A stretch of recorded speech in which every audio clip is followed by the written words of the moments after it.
It was a quiet morning inside the palace when Prince George heard words he was never meant to hear. His nanny's voice cracked. The truth slipped out. And in that instant, George broke down in tears. This wasn't about titles or duty. It was about his little brother, Prince Louis, and a diagnosis that changed everything. No cameras, no warning, just a child realizing life would never be the same again. What was the news so heartbreaking? It shattered him. Stay with me. The moment Prince George broke down. It happened on a sharp winter morning in December 2025, just after 8:12 a.m., deep inside Windsor Castle. The day had started like any other. Toast, scrambled eggs, a glass of orange juice. But a single overheard sentence shattered the routine. As Prince George passed near the corridor leading to the study, he caught a quiet conversation between Nanny Maria Barallo and one of the senior aides. 6 words hit like thunder. It's confirmed. It's not temporary anymore. George stopped in place, unable to breathe. Maria turned and saw him, eyes wide, face pale. She reached for him instinctively, but George had already begun to cry, not loudly, but with quiet, shoulder-shaking sobs. He didn't ask what she meant. He already knew. The past 7 weeks had been strange. Prince Louis, once so full of energy, had missed more school, skipped more outings, and spent more time curled under blankets than chasing Charlotte through the halls. Now the truth was confirmed. Something was wrong, and it wasn't going away. George asked only one question. Does Mum know? Maria nodded slowly. Yes, she's known for a while. That answer didn't soothe him. If anything, it stung. The idea that this pain had been living inside their home, undiscussed, unshared, made George feel more helpless. He had always tried to be the brave one, the one who stood tall at parades, who smiled for photographers. But right now, at just 12 years old, he was only a brother. A scared, heartbroken brother. Later that morning, Catherine found him curled up in the family sitting room, his hands clutched tightly together. She sat beside him without saying a word. Eventually, George whispered, "Will he get better?" Catherine's voice was steady, but her eyes said everything. "He'll have to live with this," she replied. "But we'll be right beside him, every step." That was the moment the silence between mother and son finally broke, and the real fear was spoken out loud. That conversation with Catherine gave George a measure of clarity, but not peace. While the palace walls were designed to keep secrets in, the truth now pressed hard from the inside. Catherine and William had hoped to shield their children until the very last moment. But moments like these can't be scheduled. The time had come, and while George struggled with what he now knew, the rest of the family began preparing for something even heavier, the official confirmation. It was coming, and it would change everything. The diagnosis becomes real. November 29th, 2025. That's the date that will stay carved into Catherine's memory forever. It was just after 3:42 p.m. when she received the final hospital envelope. No fanfare, no alarm. Just a courier, a plain folder, and a few neatly typed paragraphs from St. Mary's Medical Center in London. But within those paragraphs lived a truth no mother wants to read. Chronic condition confirmed, requires long-term care and stress management. The words were clinical, but the impact was personal. For Catherine, Princess of Wales, this was no surprise. She had noticed the signs in Prince Louis since late September. His shorter walks, more frequent naps, subtle shakes in his right hand. Still, Nothing prepares you for finality." She read the report in silence, seated alone in her private sitting room. Her hands didn't shake. Her breath didn't break. But inside, everything fell apart. This wasn't just a diagnosis. It was a new life unfolding, one that could no longer hide. That evening, Prince William returned from a briefing in London. The fireplace was lit, the house unusually still. Catherine handed him the envelope wordlessly. He read it once, then again. Not a single word spoken for the first 2 minutes. Then he asked, "How much do the children know?" Catherine shook her head. Not enough. The real question they faced was not medical. It was moral. When do you tell a child that his life, or his brother's, will never be quite the same? Inside Kensington Palace, subtle shifts were already underway. Staff, who had worked with the royal family for over 10 years, noticed the new rhythm. Meetings delayed, events pulled, school pickups rearranged. It wasn't scandal, it was survival. A quiet plan was forming, one that prioritized privacy, emotional safety, and medical care. The palace wasn't in crisis, but it was in motion. A new kind of royal protocol had begun, one shaped not by ceremony, but by compassion. Now that Catherine and William knew exactly what they were facing, the next decision felt heavier than the diagnosis itself. How much of this would the world be allowed to see? In the coming days, the couple would face sleepless nights, endless drafts, and one growing fear. Rumors were already swirling. They had to speak. But how do you explain something so personal without letting the world in too far? That moment was coming, and it would begin with George's reaction to the inevitable truth. George's emotional spiral begins. The days after the diagnosis hit Prince George the hardest. What began as silent tears became quiet withdrawal.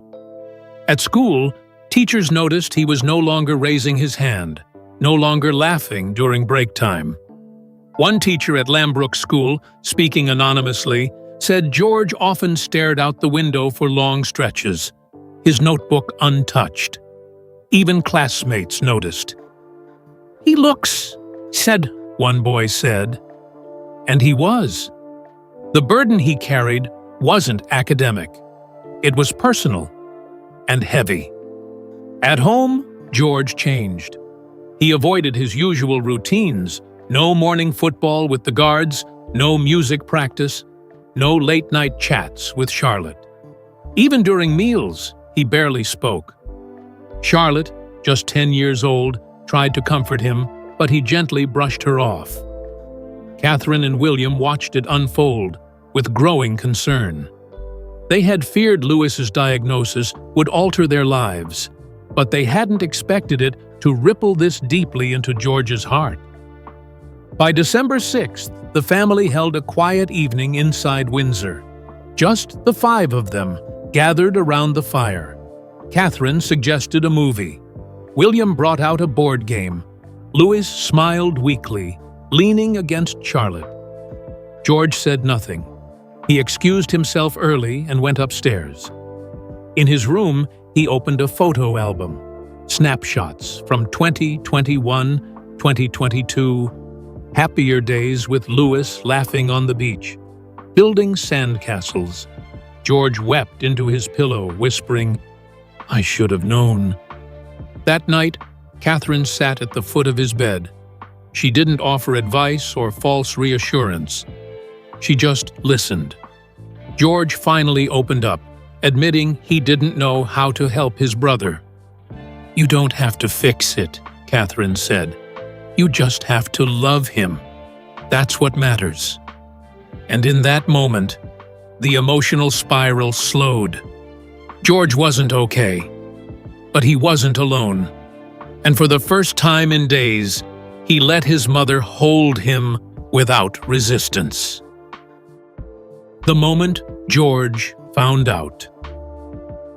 It happened on a cold Tuesday morning, just after 8:30 a.m., inside the quiet halls of Adelaide Cottage. Prince George had been unusually quiet all morning. His usual cheerful mood dulled. Catherine had asked the nanny, Maria Teresa Turillon Borrello, to keep an eye on him, sensing he'd picked up on the tension in the household. George wasn't just William's heir. He was Louis's older brother, and the bond between them ran deep. When Maria received a quiet update from the palace staff that morning, she knew the time had come. Maria approached George gently, sitting with him in the small study room where he often read. She explained that doctors had been seeing Louis for a while, that some of his tiredness wasn't just from playing too hard. George's eyes widened. He had noticed the difference. Louis falling asleep earlier, skipping playtime, sitting out during walks. But hearing the words made it real. Maria didn't go into medical terms. She simply said, "Your brother will need more care for a while, but he's still your same Lou bug." George, just 12 years old, tried to be strong, nodding silently, but the strength cracked. As Maria gently touched his shoulder, tears welled up in George's eyes.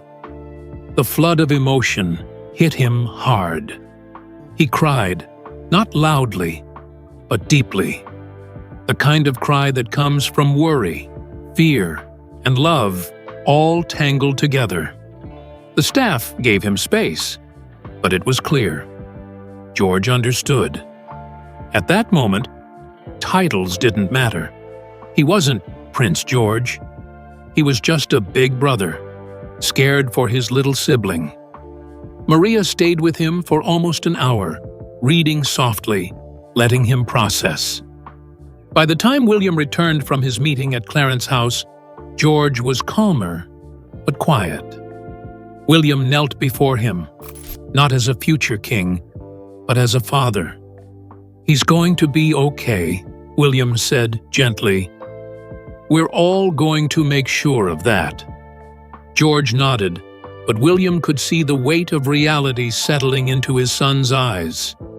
This was the moment when childhood met truth, and it would stay with him forever. As George began to understand the truth, so did the world outside palace walls. The public still didn't know the full details, but something in the air had shifted. Speculation was mounting. Whispers about Louis's health had made their way into media back channels, and royal watchers had begun comparing his recent photos. But what no one knew was that inside Kensington, a quiet decision was being made, one that would bring the family even closer together, and finally reveal the reality behind closed doors. A nanny's brave truth. Maria, the trusted nanny of the royal children since 2014, had long been the emotional backbone of the Wales household. She had weathered everything: royal tours, press frenzies, and sleepless nights. But nothing had prepared her for this. She had seen Louis's spark dim slowly. He wasn't the same bouncing boy she used to chase around the gardens. His laughter had become softer, his steps slower. And now, with George grieving and Charlotte asking quiet questions, Maria knew she had to speak.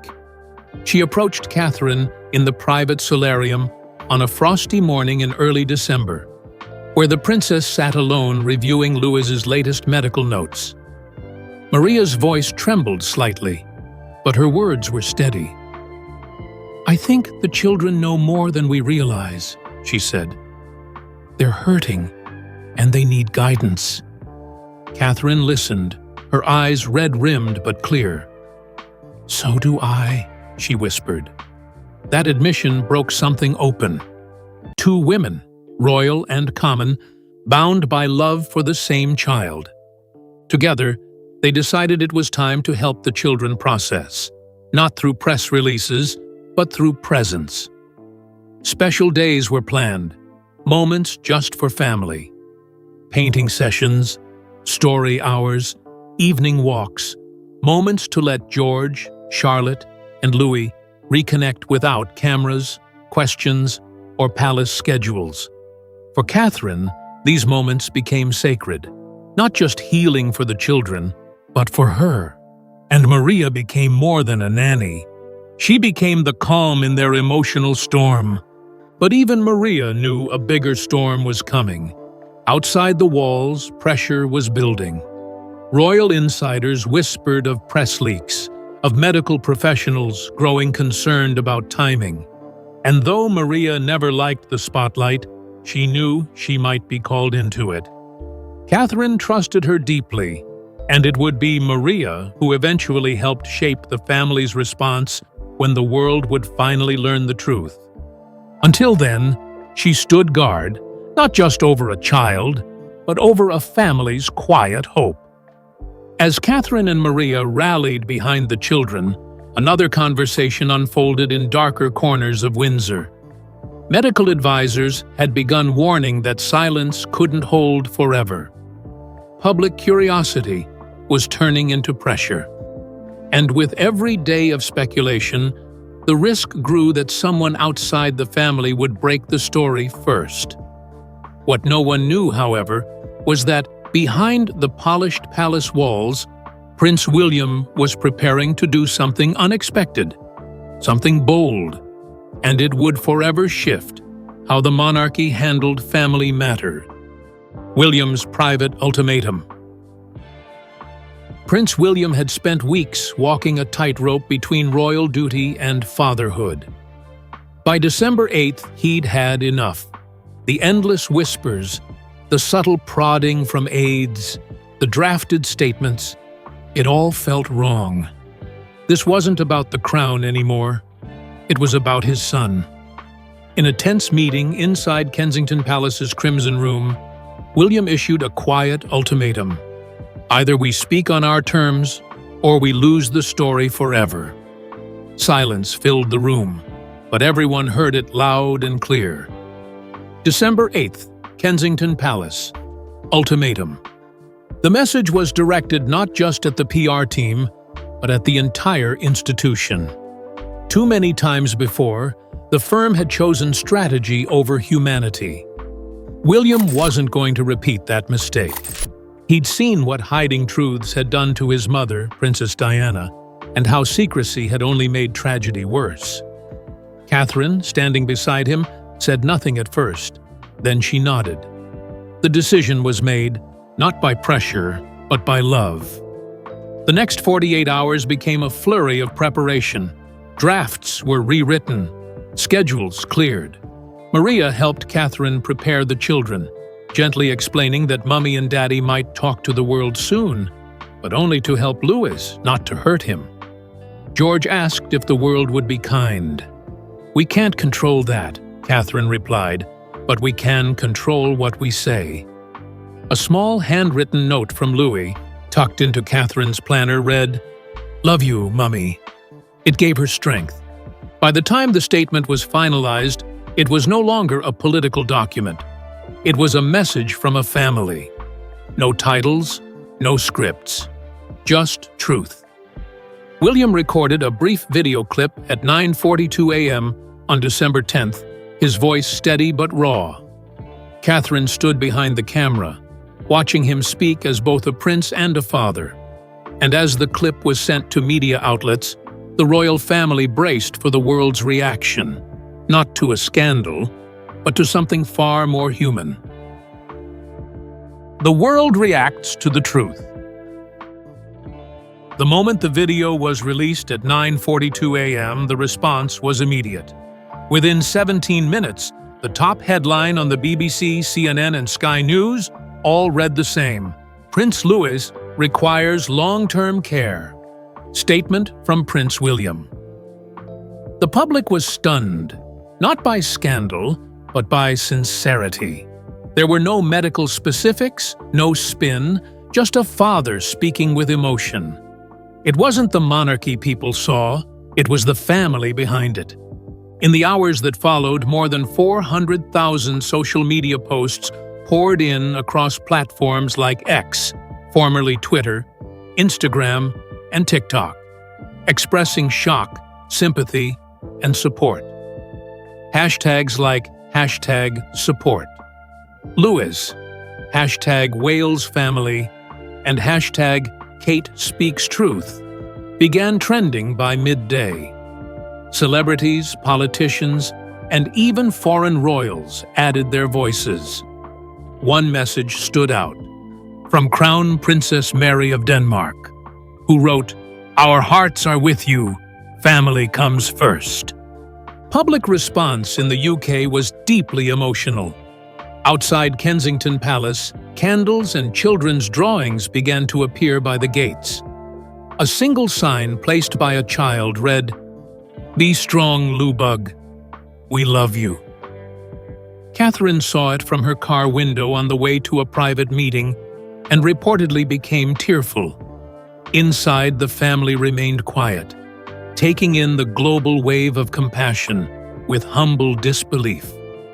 But not all reactions were kind. A few tabloids immediately began dissecting the video, demanding details. "What condition does he have?" one editorial questioned. "Is the royal family hiding more?" The palace remained firm.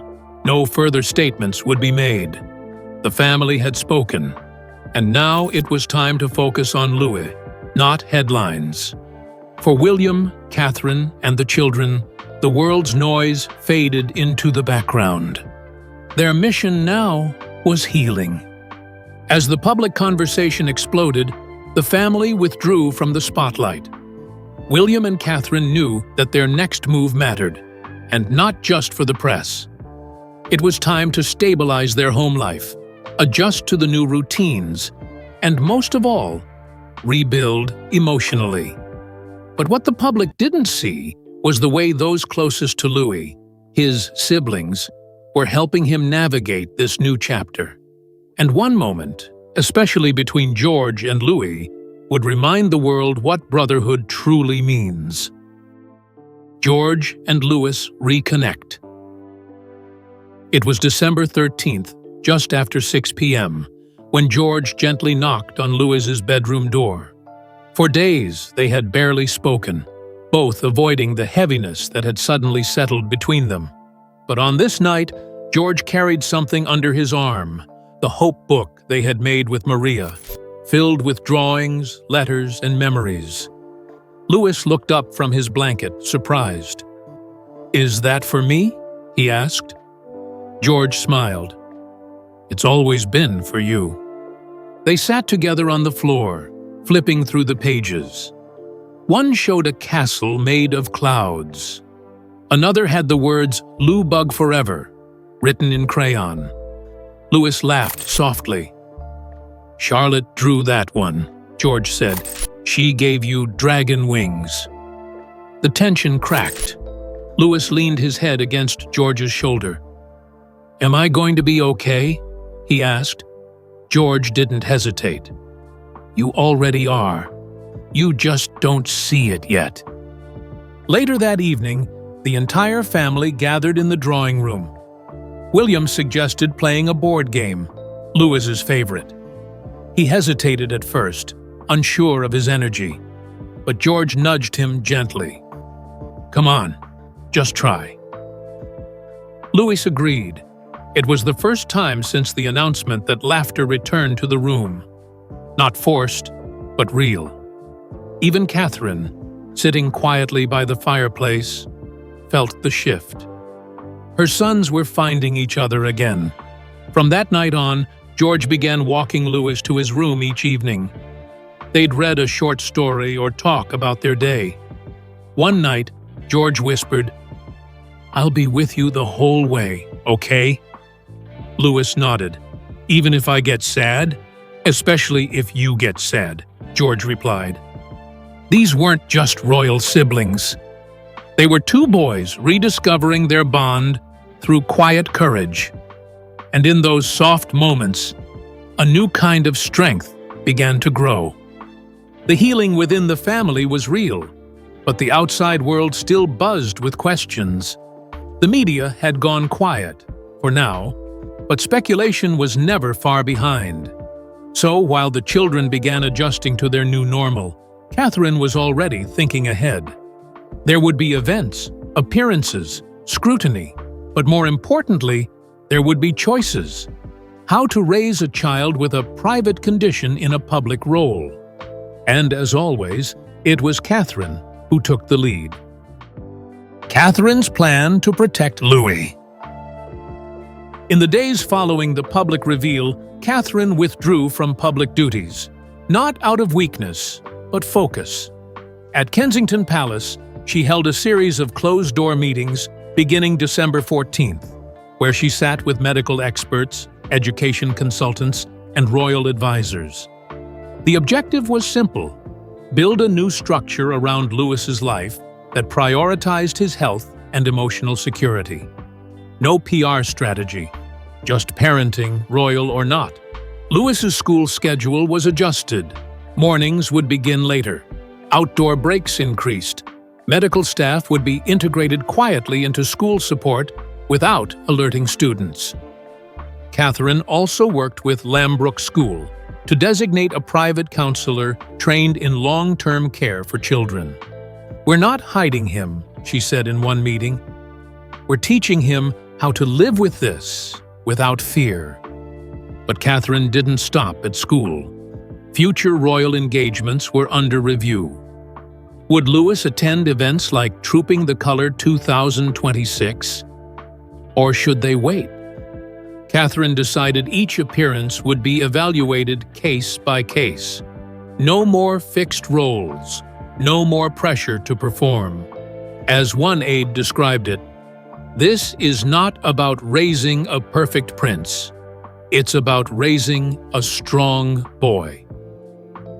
Behind the scenes, Catherine began journaling again. Late nights saw her writing longhand in the quiet of her sitting room, reflecting on the past 3 months.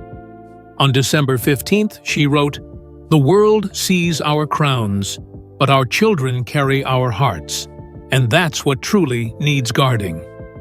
That entry would later inspire the palace to issue a rare follow-up statement, reinforcing the family's request for privacy.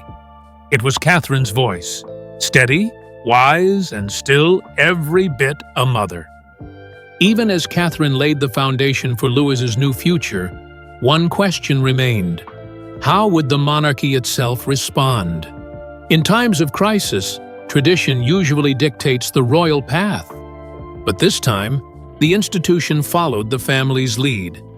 And in one private meeting, deep inside Windsor Castle, it was King Charles himself who offered the final word, a rare emotional response that would unite generations.